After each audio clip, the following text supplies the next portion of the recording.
שלום, שמי ערן עברי, אני נגר, מעצב תעשייתי, דבוראי חובב מגיל 14 וגר בקיבוץ רבדים.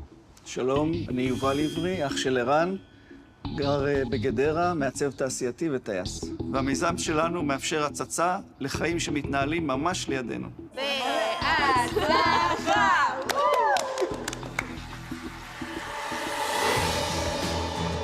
אני חושב שהכרישים מאוד התפעלו מהמוצר.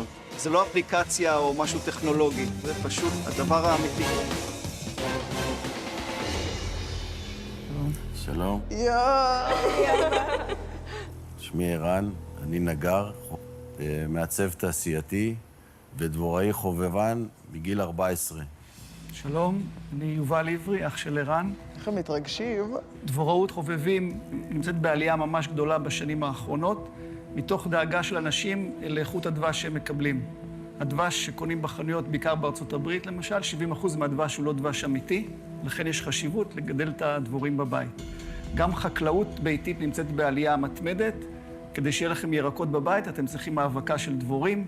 ודבר אחרון לא פחות חשוב, הדבורים נעלמות מהעולם. אתם יודעים, 40% מהדבורים בארצות הברית נעלמות, וחשבנו שאם ניצור כוורת ידידותית לחובבן, נוכל להגדיל את אוכלוסיית הדבורים בעולם. ואחרי הרבה שעות והרבה עקיצות, זה מה שיצא. אנחנו רוצים להציג לכם את עברי בי, כוורת דבורים לשימוש ביתי, חינוכי וקהילתי. היתרונות של הכוורת שלנו, קודם כל היא מעוצבת בצורה אחרת. אפשר לראות צורה עגולה, לא הכוורת הסטנדרטית שאתם מכירים. והדבר המיוחד בכוורת שלנו, שיש לה מכסה שקוף, שמאפשר תצפית של 180 מעלות על הדבורים, בצורה בטוחה בכל שעות היממה. ניתן לרדות את הדבש בתוך הכוורת, להפיק דבש ביתי. מה יותר טוב מברז דבש בבית? וואי, לגמרי. ניתן להאכיל את הדבורים, יש מאכילה בחלק האחורי, ולתת להם תוספות של חיניציה, אפשר להוסיף קורקום, אפשר להוסיף שמן קנאביס. זה חשוב גם לדבורים, וזה גם מייצר דבש עם איכויות בריאותיות. כוורת מגיעה כקיט להרכבה עצמית, ההתקנה היא פשוטה, שום כלי עבודה, רק דבק, וגילינו שאנשים שבאו להרכיב איתנו את הכוורות, הם מתאהבים במוצר תוך כדי ההרכבה שלו. מבחינת שוק, בארצות הברית יש מעל 200,000 דבוראים חובבים. יש מעל 42 מיליון אנשים שמגדלים חקלאות ביתית או חקלאות קהילתית. נתונים נכונים ל-2018.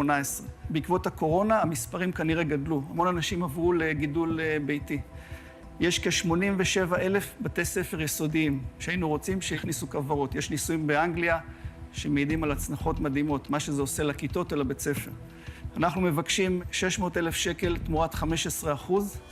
זה יופנה להמשך פיתוח המוצר והשקעה במדיה דיגיטלית. אנחנו נשמח שתעזרו לנו להחזיר את הדבורים לחיים שלנו, בעזרת הכוורת של עברי בי. איזה חמודים. אנחנו מזמינים אתכם לבוא, להתקרב, לראות את ה... כן, אני אשמח לראות. כן, אפשר לגעת בזכוכית, זאת חוויה ש... אי אפשר שלא להתלהב. וואו. זה ממש מרגש. אני אלרגית. יסמין אלרגית, זה בסדר? זה לא יצא פה. שום בעיה. אין שום סיכוי שיצא פה, נכון? לא יצא. אתה מוזמן לגעת, תרגיש את הטמפרטורה של הכוורת. פה יש לך גם את הטמפרטורה. יש לנו מדי טמפרטורה. יש הייתי מד כל כך טמפרטורה. קרוב לכזה דבר. אורן, תביא קצת דבש. כן, כן, בטח. פרס. כמה דבורים יש פה בדבר הזה? 20,000, 30,000. איך הן לא יוצאות? זה השם כרגע הדבר הזה? נעלנו יש לנו אותם. סגירה. הבנתי. תרגיש את החום פה. דברים החשובים באמת. 35 מעלות. שמאיפה מגיע החום? דבורים מייצרות את החום. דבורים מייצרות, אתה רואה את אתה רואה איך הדבש. הן יוצרות את הדבש. מדהים. מדהים. מדהים, מדהים, מדהים. זו חוויה מטורפת. ערן ויובל, אין ספק שיש פה עסק מתקתק. השאלה אם אין פה עוקץ גם. בואו נדבר על המספרים טיפה. כמה עולה לייצר יחידה, בכמה אתם מוכרים יחידה? אוקיי, לייצר יחידה באזור ה-$150. אנחנו מתכננים למכור אותה בחו"ל ב-$550. כרגע אנחנו מוכרים בארץ ב-1,200 שקל, ללא דבורים. בארץ קונים דבורים מדבוראים. באים וקונים נחיל, נחיל עולה 500 שקל בערך. בארצות הברית אפשר להזמין דבורים בדואר. לדעתי גם אפשר באמזון, יש לנו חבר שם שהוא דבוראי חובב, שהזמין מלכה לדעתי, אפילו נכון, הגיעה אפשר. מלכה. נכון. נכון. בשביל להתחיל כוורת חדשה. תראי, והדבורים שגדלות בבתים ככה, הן לא יוצאות? הן לא הולכות? בטח שהן יוצאות. אנחנו רק נעלנו אותם פה בגללכם. שתבואו ותראו, אבל קשה להם אפילו עכשיו. הדבורים עפות. מי שיש לו קודם חצר פחות. או מרפסת או גג, גג. שם את הכוורת. אבל אתה לא מרגיש שזו תנועה ערה של דבורים. כאילו, אנשים מדמיינים, נראה לי, נחיל אף מתוך הכוורת, אבל זה לא ככה. ברגע שהתרחקת בערך 5-6 מטר מהכוורת, זה לא מורגש אפילו.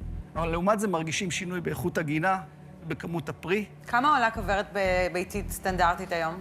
יש עוד 30-40 שקל, לא? לא, 30-40 זה זה יותר. יוצא 250-300 שקל. זה 500 שקל. ובסוף סך זה הכל. תלוי כן. גם איזה סוג וכמה קומות. פה 250 במקום 1,200, שהוא משלם כן. עבור הכוורת שלכם. כמה מכרתם עד היום כבר? אנחנו מכרנו כ-20 כוורות. התחלנו לייצר לפני 3 שבועות, הבאנו מכונה מחו"ל, ואנחנו מייצרים את זה מייצרים לבד. הכל לבד. יש לנו הזמנות מהשבוע האחרון של בערך 30. בארץ. יש לנו גם יש לנו כמה גם לחו"ל. מווייטנאם, קיבלנו הזמנה ל5 כוורות. זה רק מאנשים שמכירים אותנו. מעולם לא פרסמנו את הכוורת. עשינו כמה פרויקטים עם ילדים בירושלים, פרויקט חינוכי, יש לנו כוורת בדיזינגוף סנטר על הגג. יש לנו כוורת בכמה מיזמים קהילתיים ש... אוקיי, אז אם עקבתי אחריכם נכון, יש בארצות הברית כ-200,000 משוגעים לדבר, עם דגש על משוגעים. אז השוק אפשר להניח הוא סביב ה-400-500 אלף אנשים בעולם?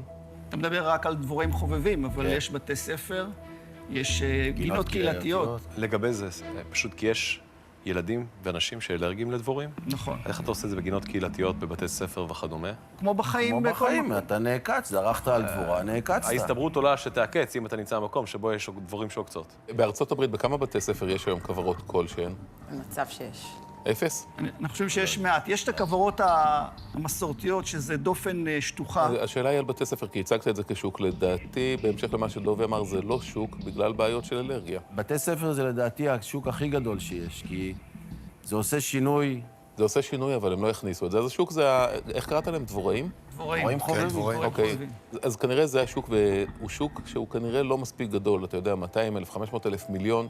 זה שוק שעבורי הוא קצת פחות אטרקטיבי, ולכן אני בחוץ.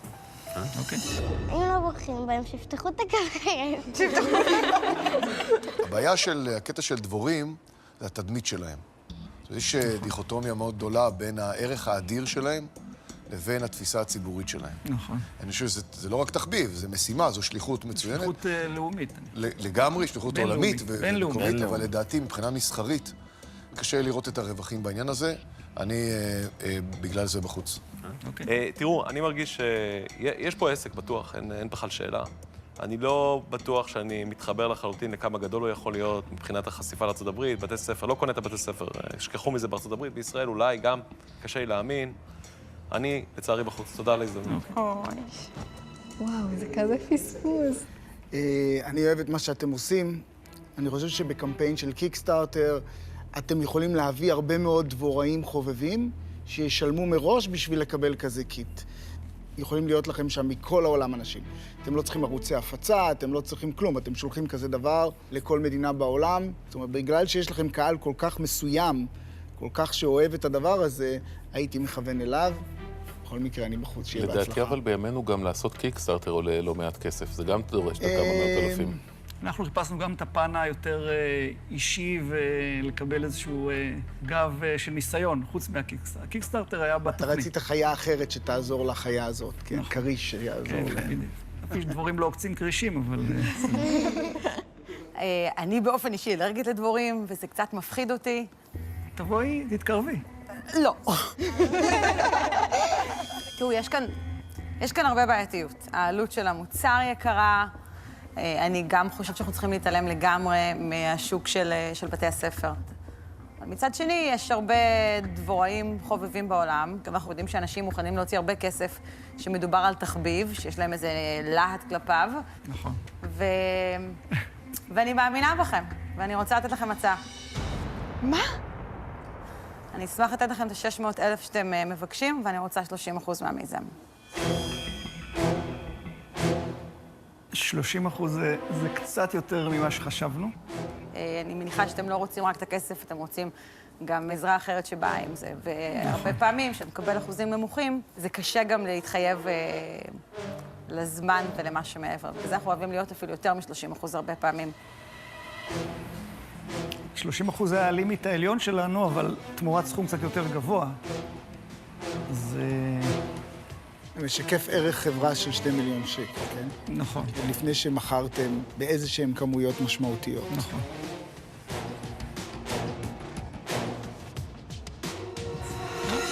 אנחנו מקבלים את ההצעה. מקבלים את ההצעה.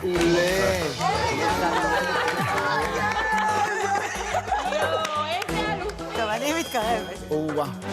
יסמין, תיגעי בזה שם איפה שחם, איפה שהוא אמר תגיעי לגעת. בזה? זה טיפה חם, כי אני קיררתי את זה כדי שימי יד.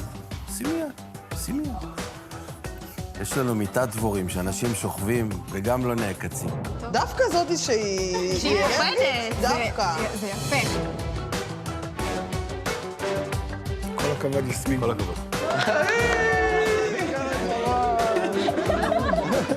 אנחנו שמחים שאנשים מצליחים להתגבר על הפחד שלהם ולראות את הדבר האמיתי.